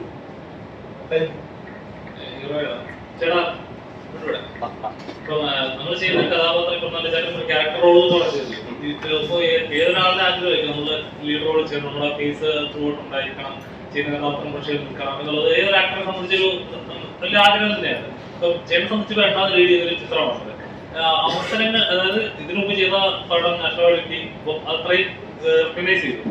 അവസരങ്ങൾ കിട്ടാനായിട്ട് സ്ട്രഗിൾ ചെയ്യപ്പെടുന്നത് എപ്പോഴും ഫീൽ ചെയ്യുന്നത് ഒരു ആക്ടറിനെ പ്രസന്റ് ചെയ്യാൻ വേണ്ടിയിട്ട് ഒരുപാട് ഫീൽ ചെയ്യുന്നുണ്ട്. കാരണം വെച്ച് കഴിഞ്ഞാല് ഒന്ന് ഇപ്പൊ ആയിട്ട് കോമ്പറ്റീഷൻ ഉണ്ട്, അത് സത്യമാണ്. എല്ലാവരും ആക്ടേഴ്സ് ആണ്, എല്ലാവരും നല്ല റീൽസിലെ ആക്ടേഴ്സ് പോലും നല്ല ആക്ടേഴ്സ് ആണ്. സോഷ്യൽ മീഡിയയിലെ കണ്ടന്റുകൾ കാണുമ്പോൾ തന്നെ അറിയാൻ പറ്റും. ഒരു ഫാമിലിക്കകത്ത്, ഒരു വീട്ടിനകത്ത് പോലും ആക്ടേഴ്സ് ഉണ്ട്. അപ്പോൾ ഞാൻ ഇത് കുറെ വർഷങ്ങൾക്ക് മുമ്പ് തന്നെ ചാൻസ് വെച്ച് നടക്കുന്നത് കൊണ്ട് തന്നെ എന്നെ പ്രസന്റ് ചെയ്യാൻ ഞാൻ വല്ലാണ്ട് പാടുപെടുന്നുണ്ടായിരുന്നു. നല്ല സ്ട്രഗ്ലിംഗ് പീരീഡ് തന്നെയായിരുന്നു. പക്ഷെ അറിയുന്നവരും അറിയാത്തവരുടെ ചാൻസ് വെച്ച് തന്നെയാണ് സിനിമയിലേക്ക് എത്തിയത്. ആദ്യം ഒരു ക്യാരക്ടർ നമ്മളെ വിശ്വസിച്ചേൽപ്പിക്കാൻ പലർക്കും തയ്യാറായില്ലായിരുന്നു. ഇത്രയും ഞാൻ സ്കൂൾ ഓഫ് ഡ്രാമയിൽ ഗ്രാജുവേഷൻ കഴിഞ്ഞിട്ട് വന്നിട്ട് പോലും അതിനെ വിശ്വസിച്ച് തരാൻ തയ്യാറായിരുന്നില്ലായിരുന്നു. അപ്പൊ അതുകൊണ്ട് അത് സ്ട്രഗിൾ തന്നെയാണ്, 100% സ്ട്രഗിൾ തന്നെയാണ്. അത് പുതിയ ആൾക്കാർക്ക്, സീരിയസ് ആയ സിനിമ കാണുന്നവർക്ക് സ്ട്രഗിൾ തന്നെയാണ്. പക്ഷെ ഒരു സമയം കഴിയുമ്പോഴേക്കും നമ്മൾ ആ സ്ട്രഗിൾ റിവേഴ്സ് ആയിട്ട് വരുന്നുണ്ട്, സത്യമാണ്. കാരണം നമ്മൾ ഈ ചെയ്ത സ്ട്രഗിളുകളെല്ലാം പിന്നെ തിരിഞ്ഞ് നമ്മളെ പോസിറ്റീവ് സൈഡിലേക്ക് വരുന്നത് അത് ഗ്രാജുവലി നമുക്ക് മനസ്സിലാവുന്നതായിരുന്നു. കാരണം ഞാൻ എപ്പോഴും പറയുന്നത്, ഞാൻ എന്റെ ഫേസ്ബുക്കിൽ കുറിച്ചിട്ടുണ്ടായിരുന്നു ജിയോയെ കുറിച്ച്. ഞാനൊരു ചായ പോലും ഞാൻ ജിയോയ്ക്ക് വാങ്ങിച്ചു കൊടുത്തിട്ടില്ല. ഞാൻ ചായ വാങ്ങിച്ചു കൊടുത്തിട്ടുള്ള എന്റെ കൂടെ നടന്നിട്ടുള്ള അസോസിയേറ്റ് ഡയറക്ടർമാരും ഒരുപാട് പേര് സിനിമ ചെയ്തിട്ടുണ്ട്. ഞങ്ങൾ ഒരുമിച്ച് സിനിമ ചർച്ചകൾ നടത്തിയിട്ടുണ്ട്. ഒരുപാട് സിനിമകളിലെ കഥാപാത്രങ്ങളെ കുറിച്ച് ചർച്ച ചെയ്യപ്പെടുകയും കഥയെ കുറിച്ച് ചർച്ച ചെയ്യപ്പെടുകയും ചെയ്തിട്ടുണ്ട്. പക്ഷെ ആർക്കും എന്നെ ഒരു വിശ്വസിച്ചൊരു സ്ട്രോങ് ക്യാരക്ടർ തരാൻ വേണ്ടിയിട്ടുള്ള ധൈര്യം അവർക്ക് ഉണ്ടാവാത്തതാണോ അതോ ഇൻഡസ്ട്രി ഡിമാൻഡ് ചെയ്യുന്നതാണോ എന്ന് എനിക്കറിയില്ല. ആരും തന്നിട്ടില്ല. പക്ഷെ ഈ ജിജോ എവിടെ നിന്നും എനിക്ക് അറിഞ്ഞുണ്ടോ ടു ബി ഫ്രാങ്ക്. അപ്പൊ നമ്മൾ ഈ പൗരോഗോലെ പറഞ്ഞ പോലെ നമ്മൾ ഒരുപാട് സ്ട്രഗിൾ ചെയ്ത് ഒരുപാട് ആഗ്രഹിച്ച് വർക്ക് ചെയ്ത് ഇന്റൻസ് ആയിട്ട് വർക്ക് ചെയ്ത് ഞാൻ ലോകം മുഴുവൻ നമുക്ക് വേണ്ടി വർക്ക് ചെയ്തെന്ന് പറഞ്ഞ പോലെ ഒരാള് എവിടെന്നോ വന്നു. എനിക്കറിയില്ല ജിജോ ആരാണ്. പക്ഷെ ആ വന്നതിന് ശേഷം ഞാൻ ജിജോ തമ്മിലൊരു ബോണ്ടിങ്, പെർഫെക്റ്റ് ബോണ്ടിങ് ആയിരുന്നു. പക്ഷെ ജിജോയുടെ അടുത്ത് ഒരുപാട് ഡിസ്കറേജ് ചെയ്തിട്ടുണ്ടാവും. നിങ്ങൾ എന്തിനാണ് ഇത്രയും ഹെവി ക്യാരക്ടറൊക്കെ ഇയാളെ വിശ്വസിച്ച് കൊടുക്കുന്നതെന്ന് ചോദിച്ചിട്ടുണ്ടാവും. ജിജോ ഒരിക്കലും എന്നോട് ഷെയർ ചെയ്തിട്ടില്ല കേട്ടോ. ഞാൻ എന്റെ അസംഷനാണ്, അത് ചോദിച്ചിട്ടുണ്ടാവും. കാരണം ആർക്കും അറിയില്ല സുരേഷ് പ്രേം നമ്മുടെ ആക്ടർ എന്താണ് ചെയ്തു വെച്ചിട്ടുള്ളതെന്ന് ഇവിടെ റെഫറൻസ് ഒന്നുമില്ല. കുറെ സീരിയൽസിലുള്ള കുറച്ച് വില്ലൻ ക്യാരക്ടേഴ്സും അല്ലെങ്കിൽ ഈ പറഞ്ഞ പോലെ മിന്നാമിൻ എന്ന് പറഞ്ഞ സിനിമയിലെ സുരഭി ലക്ഷ്മി നിറഞ്ഞാടിയ സിനിമയിലെ സൈഡ് ലൈൻ ചെയ്യപ്പെട്ട ഹീറോ എന്ന് വെച്ചാൽ അതിനകത്ത് അത്രേ ഉള്ളൂ. മരുമകൻ മകളുടെ ഭർത്താവ്, മകളുടെ കാമുകത്തിന്റെ ഭർത്താവായി മാറുന്ന ഒരു ഷെയ്ഡുള്ള ക്യാരക്ടർ. ആ ക്യാരക്ടർ പെർഫോം ചെയ്യാൻ സ്പേസ് വളരെ കുറവാണ്. പക്ഷെ ആ ക്യാരക്ടർ അവിടെ ഉണ്ട്. അത് സുരേഷ് പ്രഭു ആക്ടറിനെ ജഡ്ജ് ചെയ്യാൻ വേണ്ടിയിട്ടുള്ള സാധനമൊന്നുമില്ല. പക്ഷെ എന്നിട്ട് ജിജോ എന്നെ വിശ്വസിച്ച് ഈ ക്യാരക്ടറിന്റെ ഇമോഷൻസ് നിങ്ങൾക്ക് കാണുമ്പോൾ മനസ്സിലാവും. ആ ഇമോഷൻസ് അതിഭീകരമാണ്. ഇത് എന്നെ കൊണ്ട് ചെയ്ത് എടുക്കാൻ പറ്റുമോ എന്നുള്ള കാര്യം ഈ മനുഷ്യൻ എങ്ങനെ മനസ്സിലാക്കിയതെന്ന് എനിക്കറിയില്ല. അത് അദ്ദേഹത്തിനോട് ചോദിച്ചു. ടിവി പറയാൻ അതെനിക്ക് ഞാൻ എന്നും കടപ്പെട്ടിരിക്കുന്നു. Thanks a lot. ഞാൻ ഇതിനൊരു അഡീഷൻ കൊടുക്കാൻ ആഗ്രഹിക്കുകയാണ്. സോറി. ഈ ഡോക്ടർ സുരേഷ് ഞങ്ങൾ തമ്മിൽ ബന്ധം ആരംഭിച്ച ശേഷം അതിനുശേഷമാണ് ഞാൻ ഈ സിനിമയിൽ ഒരു സീക്വൻസ് സെറ്റ് ചെയ്യുന്നത്. അദ്ദേഹത്തിനെ കണ്ടതിന് ശേഷം കഥയെല്ലാം നേരത്തെ കഴിഞ്ഞു. പക്ഷെ ഒരു ഡ്രീം സീക്വൻസ് എനിക്ക് വെക്കണമെന്ന് ഭയങ്കര ആഗ്രഹമുണ്ട്. അദ്ദേഹത്തിന്റെ ഒരു ഡ്രീം എങ്ങനെയാണ് ഇദ്ദേഹം ലവിനെ ചേസ് ചെയ്യുന്ന ഡ്രീം. അപ്പൊ അത് എങ്ങനെ സെറ്റ് ചെയ്യണമെന്ന് എനിക്ക് യാതൊരു ഐഡിയ ഉണ്ടായിരുന്നു. അപ്പൊ അങ്ങനെ ഇരിക്കുമ്പോഴാണ് ഞാൻ ചെറുപ്പത്തിൽ ഞാൻ പല മാസികകളും ഞാൻ വായിച്ചിട്ടുണ്ട്. ബാലുമഹേന്ദ്ര സാറ് കമലഹാസനോട് പറഞ്ഞിട്ടുണ്ട്, നിനക്ക് വേണമെങ്കിൽ ഒരു കസാരയെ പോലും പ്രണയിക്കാം, ഒരു കസാരയെ പോലും നിനക്ക് വേണമെങ്കിൽ പ്രണയിക്കാം. അപ്പൊ ഞാൻ അന്ന് മുതലേ ആലോചിച്ചു, ചെറുപ്പം എഞ്ചിനീയറിംഗ് പഠിക്കുന്ന സമയം മുതൽ ഞാൻ ആലോചിച്ചിട്ട് എങ്ങനെയാണ് ഒരു വ്യക്തിക്ക് ഒരു കസാരയെ പ്രണയിക്കാൻ പറ്റുന്നത്. അപ്പൊ ഡോക്ടർ സുരേഷിനെ കണ്ടതിന് ശേഷമാണ് ഞാൻ ആ സീന് ഈ മൂവി രചിച്ചത്. ഡോക്ടർ സുരേഷ് അതിഗംഭീരമായി ഒരു കസാരയെ പ്രണയിക്കുന്ന സീനുണ്ട് ഈ സിനിമയിൽ. ഒരു കസാരയെ പ്രണയിച്ച് ചുംബിക്കുന്ന സീനുണ്ട്. അത് നിങ്ങൾ സിനിമയിൽ നിങ്ങൾ തിയേറ്ററിൽ തന്നെ കണ്ട് എക്സ്പീരിയൻസ് ചെയ്യണം. അതൊരു തിയേറ്റർ ആർട്ടിസ്റ്റിന് മാത്രമേ അത് ചെയ്യാൻ പറ്റുള്ളൂ. ഇപ്പൊ നിലവിലുള്ള ആൾക്കാർ ആരെങ്കിലും അങ്ങനെ ചെയ്താൽ നിങ്ങൾ പോകും. അതുകൊണ്ടാണ് ഞാൻ ഡോക്ടർ സുരേഷിന് ആ ഒരു ടാസ്ക് കൊടുത്തത്. പക്ഷെ ഇനിയും ഒരുപാട് അഭിനയിക്കാറുണ്ട്. അടുത്ത സിനിമയിൽ പുള്ളിയിലായിരിക്കും ചെറുപ്പം നായകൻ. ഹീറോയിനാണ് ഇത്. ജെറിയുടെ മാത്രം കഥയല്ല, ശ്രീയുടെ കഥയുടെയാണ്. കാരണം വെച്ചാൽ ഒരു എല്ലാ മിക്ക കുടുംബങ്ങളിലും പുരുഷന്മാരെല്ലാം പുറത്തു പോയി വർക്ക് ചെയ്യുന്ന കുടുംബങ്ങൾ മാനേജ് ചെയ്യുന്ന ആൾക്ക് സ്ത്രീയാണ്. വീട്ടിലെ കാര്യം നോക്കണം, മക്കളുടെ കാര്യം നോക്കണം, ഒരു കുടുംബം തന്നെ മാനേജ് ചെയ്യുന്ന. അപ്പൊ ആ ഫ്രസ്ട്രേഷൻ കാര്യങ്ങളും അവരുടെ സന്തോഷങ്ങൾ ചിലപ്പം അവർക്ക് തിരിച്ചു വരില്ല. അവർ പോകേണ്ടത് ചിലപ്പോൾ കാര്യങ്ങൾ പോകാൻ പറ്റില്ലായിരിക്കും, ആഗ്രഹിക്കുന്ന കാര്യങ്ങൾ മേടിക്കാൻ പറ്റില്ലായിരിക്കും. അത് ഒരു പ്രശ്നപോലുള്ള ജീവിതമാണ് അവരുടേത്. അപ്പം ഇത് ശരിക്കും പറഞ്ഞാൽ നിങ്ങളുടെ പെർസ്പെക്റ്റീവ് ഇങ്ങനെ കഥാപാത്രം കേട്ട സമയത്ത് എല്ലാവരും ഫസ്റ്റ് കൊണ്ടുവരും. ഞാൻ നേരത്തെ പറഞ്ഞ പോലെ എന്റെ അമ്മയാണ് ഫസ്റ്റ് എന്റെ മനസ്സിലുള്ളത്. ഇപ്പൊ ഈ പറഞ്ഞ കാര്യങ്ങളൊക്കെ എന്റെ അമ്മ ഫേസ് ചെയ്ത് ഞാൻ കണ്ടിട്ടുണ്ട്. ഒരുപാട് സ്ട്രഗിൾ ചെയ്യുന്നതും ഞങ്ങളെ വളർത്താനും ഞങ്ങളുടെ കാര്യങ്ങൾ നോക്കാനും വീട്ടിലെ കാര്യങ്ങൾ നോക്കാനും പുറത്തുള്ള കാര്യങ്ങൾ നോക്കാനും വീട് പണി നടക്കുന്ന സമയമായിരുന്നു അതിന്റെ കാര്യങ്ങൾ നോക്കാനും ഇങ്ങനെ ഒരുപാട് കാര്യങ്ങളിലൂടെ അമ്മ പോകുന്നതും അമ്മ ഫേസ് ചെയ്യുന്നതൊക്കെ ഞാൻ കണ്ടിട്ടുണ്ട്. അപ്പം ഫസ്റ്റ് ഈ സ്റ്റോറി കേട്ടപ്പോൾ തന്നെ എനിക്ക് അതാണ് ഞാൻ ചെറുതിലെ തൊട്ടേ ഞാൻ കണ്ടു വളർന്ന ആ ഒരു അമ്മയുടെ ഫേസും അമ്മയുടെ സ്ട്രഗിളും ആണ് എന്റെ മുന്നിലേക്ക് വന്നത്.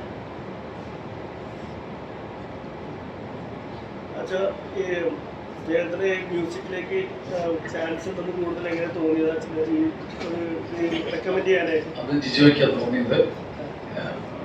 റിച്ചുവിന്റെ കുഞ്ഞുനാളിൽ റിച്ചു ഞാൻ വഴി ഇച്ചിരി ഇൻസ്പയർഡ് ആയിരുന്നു. എന്നമ്മയെ ഓർക്കുമ്പോൾ എന്നമ്മയെ ഓർക്കുമ്പോൾ പാട്ടൊക്കെ കേരളം കുറച്ച് പാടിയതുണ്ട്. മോന്റെ കുഞ്ഞുനാളിൽ ഞാൻ വഴി അറിയാതെ ഇൻസ്പയർഡ് ആയിരുന്നു ജിജോയാണ് റിച്ചുവിനെ വിളിച്ചത്. ഈ മ്യൂസിക് ഡയറക്ടർ എങ്ങനെയാണ് അത് കഴിയുമെന്ന് തോന്നിയത് എങ്ങനെയാണ് ഈ ഒരു ഇത്രയും പാട്ടുകൾ ചെയ്യാൻ പറ്റുമെന്ന്? എനിക്ക് റിച്ചുവിനെ അറിയാം. ആ ബന്ധം വെച്ചിട്ട് ഞാൻ റിച്ചുവിന് എന്റെ ഒരു ഫസ്റ്റ് ഞാൻ പറഞ്ഞില്ല, ഇപ്പൊ ജിജോ പാടിയ ആ ലിറിക്സ് ഞാനത് സ്ക്രിപ്റ്റിൽ ഞാൻ പ്രോസ് ഒരു ഇംഗ്ലീഷ് കവിത പോലെ ഞാൻ എഴുതി തന്നത്. ജസ്റ്റ് ഞാനത് എഴുതി വെച്ചതേ ഉള്ളൂ, എന്റെ ഒരു ആഗ്രഹത്തിന് വേണ്ടി, എന്റെ ഒരു പ്രാർത്ഥന പോലെ ഞാൻ എനിക്ക് തോന്നിയ സമയത്ത് എഴുതി വെച്ചതാണ്. അത് ഞാൻ ജസ്റ്റ് റിച്ചുവിന് അയച്ചു കൊടുത്തു.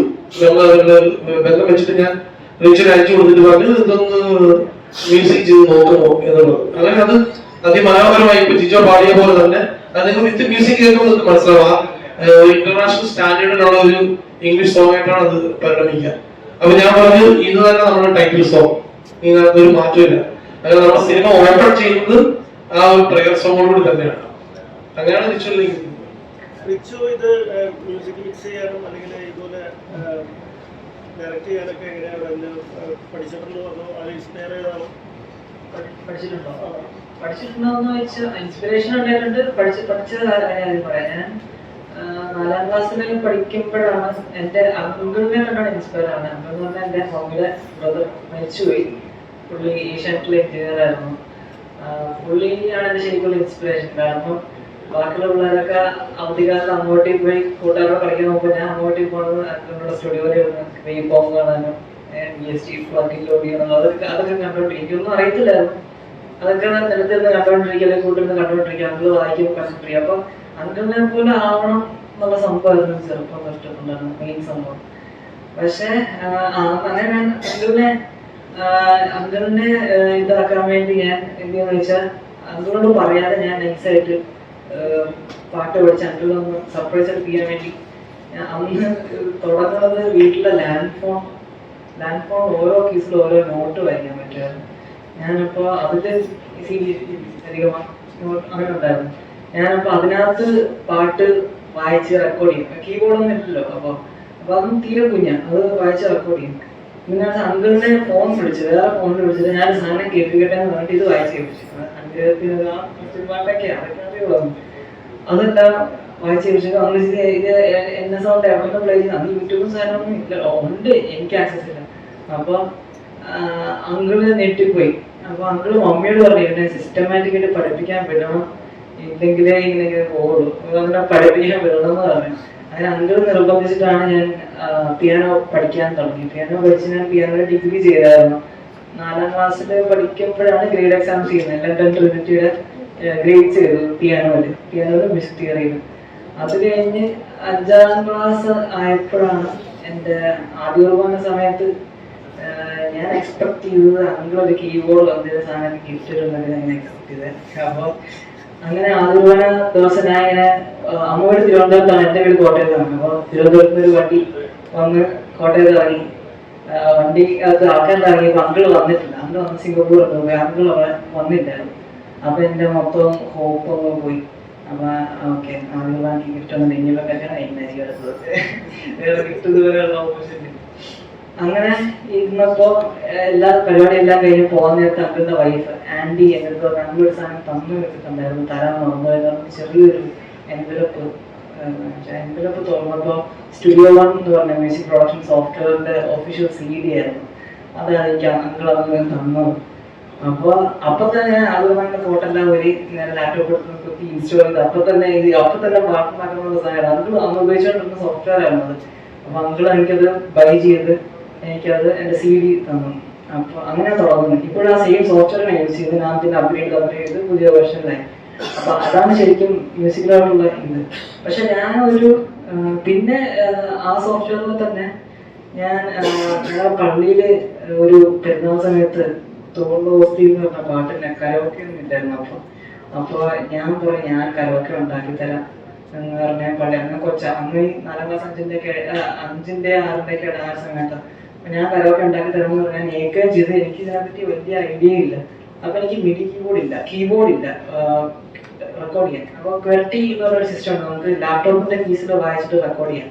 അപ്പൊ ക്യൂ നിൽക്കുക C ആയിരിക്കും, W നിൽക്കുക D ആയിരിക്കും, അങ്ങനെ ആ സരിക അങ്ങനെ അതിൽ വായിക്കാൻ. ഞാൻ അങ്ങനെ അതിൽ വായിച്ച് പാട്ട് ഫുള്ള് പ്രോഗ്രാമിങ് ചെയ്തത്. അതാണ് ഇപ്പോഴും മിക്ക പള്ളിയിലും ഓടുന്ന തുളസിയുടെ പാട്ടിന്റെ കരമൊക്കെ ഞാൻ അന്ന് ചെയ്ത അതാണ് ഇപ്പോഴും ഓടുന്നത്. അപ്പോ അങ്ങനെ ഇതൊക്കെ അങ്കിളിന്റെ ഇൻസ്പിറേഷൻ ആണ്. അങ്കിൾ ഇങ്ങനെ മുറി ഇരുന്ന് ഓരോന്നും ചെയ്യും, പിന്നെ നോക്കുമ്പോൾ പാട്ടായിട്ട് വരുമ്പോൾ അതൊക്കെ ഇൻസ്പിറേഷൻ. പക്ഷെ എനിക്ക് സാധനം ആക്കാൻ പറ്റും, ചെയ്യാൻ പറ്റും എന്നുള്ളൊരു കോൺഫിഡൻസ് ആയി കഴിഞ്ഞപ്പോൾ എനിക്ക് അങ്കിളിനെ കാണിക്കാൻ പറ്റിയില്ല. അങ്കിൾ അപ്പോഴേക്കും പോയി. അങ്ങനെ ഒരു വലിയ വിഷമമുണ്ട് എനിക്ക്. ആ ഏറ്റവും കൂടുതലുള്ള വിഷമമാണ് ഞാൻ അങ്കിളിനെ അങ്കിളിനെ പൊട്ടിക്കണം എന്നൊക്കെ പറഞ്ഞാണ്. അങ്കിൾ ഉണ്ടാകണം, എനിക്ക് ഉണ്ടാകണം, അതായിരുന്നു എൻ്റെ സംഭവം. പക്ഷെ ഞാനൊന്ന് നല്ലൊരു സാധനം ചെയ്തിട്ട് അങ്ങനെ കേൾപ്പിക്കാൻ പറ്റിയില്ല. അൺഎക്സ്പെക്ടഡ് ആ ദിവസം വിളിച്ച് പറഞ്ഞ അങ്കിള് പോയി അറ്റാക്ക് ആയിരുന്നു. കോവിഡ് ടൈമിലാണ് അങ്കിള് വയ്യാതായി പെട്ടെന്ന് അറ്റാക്ക് ആയി പോയി. അപ്പോൾ ആ ഒരു വിഷമം എപ്പോഴും ഉണ്ട്. അങ്കിളിനെ കേൾപ്പിക്കാൻ പറ്റാത്തത് ഒരു സാധനമായിട്ട് ശരിക്കും ഞാൻ ചെയ്ത ഏതോ ഒരു പാട്ട് മാത്രമേ ഈ കരമൊക്കെ ഉണ്ടാക്കിയത് കേട്ടിട്ടുണ്ട്. ഒരു പാട്ട് ഇങ്ങനെ തട്ടിപ്പിടിച്ചത് കേട്ടിട്ടുണ്ട്. പക്ഷെ അല്ല ഞാൻ ഇങ്ങനെ എനിക്കിഷ്ടപ്പെട്ട വോക്സ് എനിക്കൊന്നും ഇൻസ്പിറേഷൻ തന്നാൽ കേൾപ്പിക്കാൻ പറ്റാതായിരുന്നു. സ്വന്തം അങ്കിളായിട്ട് എനിക്കത് കേൾപ്പിക്കാൻ പറ്റാതെ വരും. ആ ഒരു വിഷമം എപ്പോഴും ഉണ്ട്. ഇതൊക്കെയാണ് മ്യൂസിക്കിനോടുള്ള ഇൻസ്പിറേഷനും പാത്തിലാണ്. പിന്നെ ഫാമിലി പപ്പയും മമ്മിയും മ്യൂസിക് ഇൻവോൾവ് തന്നെയാണ്. മമ്മി BA ചെയ്തായിരുന്നു മ്യൂസിക് കർണാട്ടിക്കില്. അങ്ങനെ കുറച്ച് ഇൻഫ്ലുവൻസ് ഉണ്ട്. പപ്പ പാട്ട് എഴുതും ഇങ്ങനെ മൂളിപ്പാട്ടൊക്കെ പാടും. രണ്ടുപേരെയും ഫാമിലി നല്ല ഇൻഫ്ലുവൻസ് ഉണ്ട്. അങ്ങനെ പിന്നെ ദൈവം സഹായിച്ച് എവിടെ എത്തി. എന്തായാലും ഒരു സിനിമ ചെയ്യാനുള്ള ചെറിയൊരു കാര്യമല്ല. നമ്മളെല്ലാവരും ഒരു കൂട്ടായ്മയുടെ എഫേർട്ടാണ് സിനിമ എന്ന് പറയുന്നത്. അപ്പോൾ നിങ്ങളുടെ എഫേർട്ടിന് എന്തായാലും ഒരു റിസൾട്ട് ഉണ്ടാവട്ടെ. 19-ാം തീയതി ഒരുപാട് സിനിമകൾ ഇനിയും നിങ്ങൾക്ക് ചെയ്യാൻ സാധിക്കട്ടെ എന്ന് ഞങ്ങൾ ആശംസിക്കുന്നു. അച്ഛൻ്റെ ഒരു 2 ലൈൻ പാട്ടുണ്ടാവോ? പാടാൻ പറ്റുമോ?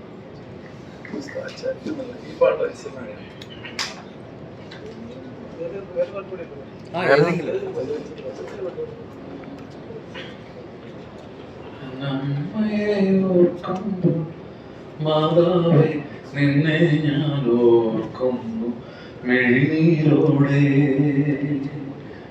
എന്നമ്മയെ ഓർക്കുന്നു മാതാവേ നിന്നെ ഞാൻ ഓർക്കുന്നു മിഴിനീരോടെ.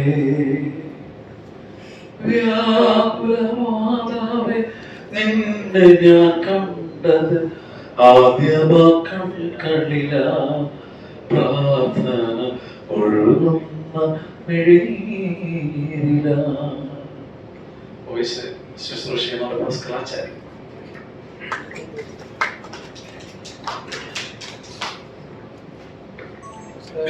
എല്ലാവർക്കും വന്ന് ഇതിൽ സഹകരിച്ച് ഇത് മീഡിയ ഇതിലെല്ലാവർക്കും നന്ദി പറയുന്നത് കൂടി ഈ ചെറിയ കാണുമ്പോട്ടുള്ള ഫീൽഡ് സംവിധാനം ജിജോ നിങ്ങളെല്ലാവരും നന്ദി പറഞ്ഞായിട്ട് പറഞ്ഞുകൊള്ളുന്നത്. ഓക്കെ.